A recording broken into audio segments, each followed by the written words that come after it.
Force जो है वो 3i cap plus 4j cap newton है, एक्ट कर रहा है पार्टिकल पर जो कि एक्स वाई प्लेन में मूव कर सकता है।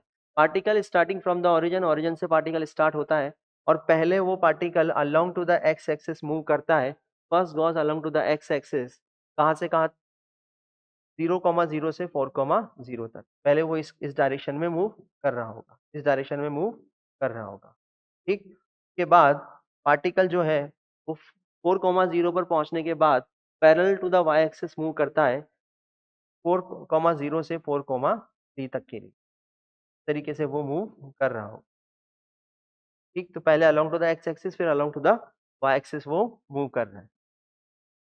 चलिए, हमें बताना है total work done by the force. तो पहले हम बात कर लेते हैं एक्स एक्सिस के अलोंग मूवमेंट की। तो movement along X axis, movement along X axis की हम बात कर लेते हैं। तो movement along the x axis की जब हम बात करेंगे तो फोर्स कितना है, 3i cap plus 4j cap.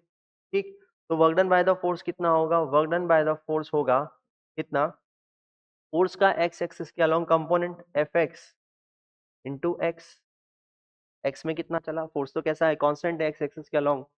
तो work done by the force is equal to force का एक्स एक्सिस के अलोंग कंपोनेंट कितना है, क्योंकि जब फोर्स एक्स एक्सिस के अलोंग जब पार्टिकल चल रहा होगा तो इसका वाई एक्सिस के अलोंग जो कंपोनेंट होगा उसका वर्क डन कितना होगा, 0। ठीक, क्योंकि मैं यहाँ पर लिख देता हूँ फोर्स ऑन वाई एक्सिस के अलोंग जो कंपोनेंट होगा इनटू एक्स, मतलब कितना हो गया, वो हो गया 0। कितना हो जाएगा, तो एफ एक्स कितना है यहाँ पर, एफ एक्स है 3 इंटू एक्स की वैल्यू कितनी है, कहाँ से कहाँ तक गया, 0 से लेकर के 4 तक, मीन्स वर्क किया 12 जूल। अब बात करते हैं मूवमेंट अलोंग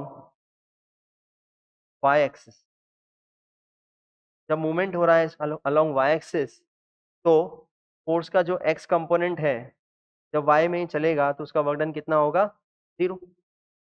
ठीक, क्योंकि दोनों के बीच में एंगल कितना होगा, 0 डिग्री। क्या मैं यहाँ पर, इससे बेटर है हम एक काम करते हैं, यहाँ पर लिख देते हैं F x dot x equal to 0, sorry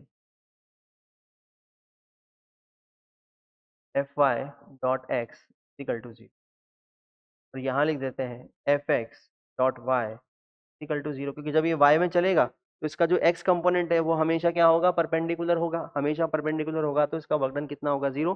सिर्फ y कंपोनेंट ही वर्क करेगा, तो इसका x कंपोनेंट, इसका y कंपोनेंट, तो ये हो जाएगा एफ वाई टू वाई, दोनों के बीच का एंगल कितना है, 0। तो ये कितना हो जाएगा, कहाँ से का कितना फोर्स है, 4, वाई एक्सिस के अलोंग इसका कंपोनेंट कितना है, 4 न्यूटन, और चला कहाँ से कहाँ तक, 0 से लेकर, sorry y is equal to 0 से लेकर के y इज इक्वल टू 3 तक, तो कितना हो जाएगा 12।